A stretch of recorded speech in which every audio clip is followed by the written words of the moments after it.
नमस्कार मित्रों, आपका पुनः स्वागत है आपके अपने चैनल शेखर एस्ट्रोलॉजी में। आज हम जो चर्चा लेकर आए हैं वह है दैनिक जीवन में जुड़े कुछ खास कार्यों से प्रभाव को लेकर, यानी कुछ ऐसे कार्य जो आप भूलवश बराबर करते हैं, इनका परिणाम अत्यंत अशुभ होता है। जीवन में गलती से भी अगर ये 5 काम आप करते हैं तो ऐसा विश्वास मानिए कि इसके नकारात्मक प्रभाव से आपके जीवन में दुख कष्ट बढ़ जाता है। आपको भी चाहिए कि ये 5 काम आपको भूल से भी नहीं करना चाहिए। तो आइए जानते हैं कि किन कामों को करने से दुख और दुर्भाग्य का निर्माण हो जाता है, जीवन में कष्ट बढ़ने लगता है। इन 5 कार्यों की अगर चर्चा की जाए तो सबसे पहला कार्य है टूटे हुए कंघी से कंघा करना। कभी भी हमें भूलवश टूटे हुए कंघी से कंघा नहीं करना चाहिए। ऐसा करने से धन की देवी लक्ष्मी नाराज हो जाती है, माता का आशीर्वाद कम हो जाता है, घर में अनावश्यक रूप से दरिद्रता आने लगती है। अतः टूटे हुए कंघी से भूलवश भी कंघी नहीं करना चाहिए। यदि घर में रखी हुई कंघी के दांत टूट गए हों तो उसे शीघ्र हटा दें, नई कंघी का प्रयोग करें। दूसरा जो एक गलती होती है वह है रात को कपड़े धोने के बाद बाहर सूखने को देना। रात में कपड़े धोना मना नहीं है, परंतु यदि रात में आप कपड़े धोते हैं, वस्त्र परिचालन करते हैं, तो आपको एक बात का ख्याल रखना चाहिए, इसे सूखने के लिए घर के बाहर ना रखें, छत इत्यादि पे ना रखें।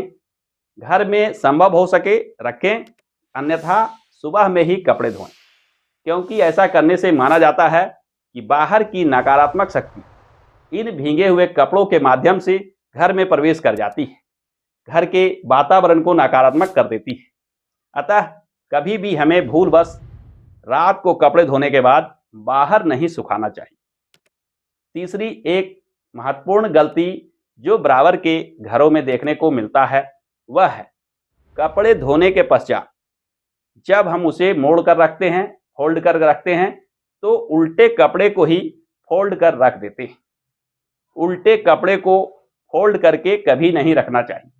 ऐसा करने से भी घर में बरकत की कमी होने लगती है, घर के एनर्जी लेवल कम होने लगती है। उन वस्त्रों को जो धारण करते हैं उनके भी भाग्य में कहीं ना कहीं बाधा विघ्न लगने लगता है।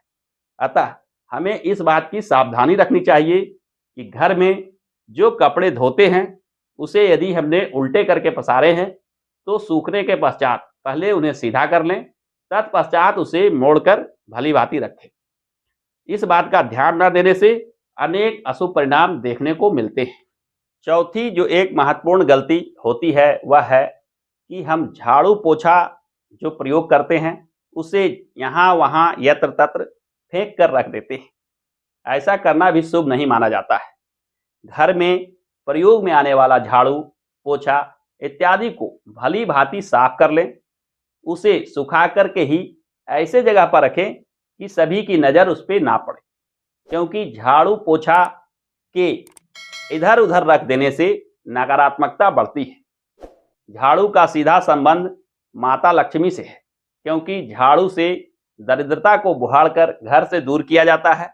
यदि झाड़ू ही अपवित्र हो, भींगा हुआ अवस्था में हो या उसमें गंध आ रहा हो तो यह निश्चित मानिए कि वह प्रभाव नहीं दे सकता है जिसका प्रयोग हम करते हैं। यानी झाड़ू से जो लाभ मिल सकता है वह लाभ आपको प्राप्त नहीं होगा। ठीक उसी प्रकार पोछे के मामले में भी आपको इस बात का ध्यान रखना चाहिए कि पोछा लगाने के पश्चात उसे भली भांति धोकर ही सुखा कर रखें, क्योंकि ऐसे गीले अवस्था में पोछा को रख देने से उसमें कुछ दुर्गंध आने लगती है, और उसी दुर्गंधित पोछे से यदि समस्त घर में पोछा लगाया जाए तो घर का वातावरण भी कलुषित होता है, यानी उस अशुभ प्रभाव से घर के सभी सदस्य प्रभावित होते हैं। पांचवी एक महत्वपूर्ण बात जिसका ध्यान हम सभी को रखना चाहिए, घर में आने वाले मेहमानों को लेकर यह उपाय अवश्य करना चाहिए। बहुत से घरों में ऐसा देखा जाता है कि मेहमान जब आते हैं तो उनका स्वागत तो घर के अंदर दहलीज के अंदर करते हैं, परंतु विदा करते समय दहलीज तक भी छोड़ने के लिए नहीं जाते। ऐसा करना शुभ नहीं माना जाता है। शास्त्रों में कहा गया है कि घर आने वाले मेहमान का स्वागत दहलीज के अंदर करें और घर से विदा होने वाले मेहमान को दहलीज के बाहर जाकर विदा करें। ऐसा करने से न केवल मेहमान का आदर होता है, बल्कि माता लक्ष्मी का भी आशीर्वाद बना रहता है। मेहमान को भगवान का रूप माना जाता है, अतः उनका यथोचित सेवा सत्कार नहीं करने से अनेक अशुभ परिणाम देखने को मिलते हैं। अतः हमें इस बात का अवश्य ख्याल रखना चाहिए कि मेहमान के स्वागत के समय हमेशा दहलीज के अंदर स्वागत करें और विदा करते समय दहलीज के बाहर जाकर विदा करें। तो यदि आप भी इन 5 चीज़ों पर ध्यान देते हैं तो यह निश्चित मानिए कि जीवन में सफलता और उन्नति प्राप्त होने लगेगी। जीवन में जो बाधा विघ्न लगा हुआ है, घर में जो दोष लगा हुआ है, घर के सदस्यों को सफलता में जो देरी हो रही है, इन सारे चीज़ों पर इन कार्यों का बड़ा ही सकारात्मक प्रभाव पड़ता है।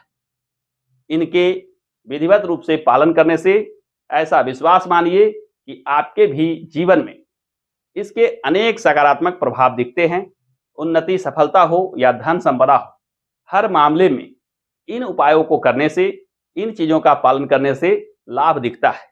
अतः हर व्यक्ति को चाहिए कि इन उपायों को विधिवत रूप से पालन करें। तो आज के वीडियो में इतना ही। फिर मिलते हैं ज्योतिष के किसी नई चर्चा को लेकर अगले वीडियो में। धन्यवाद।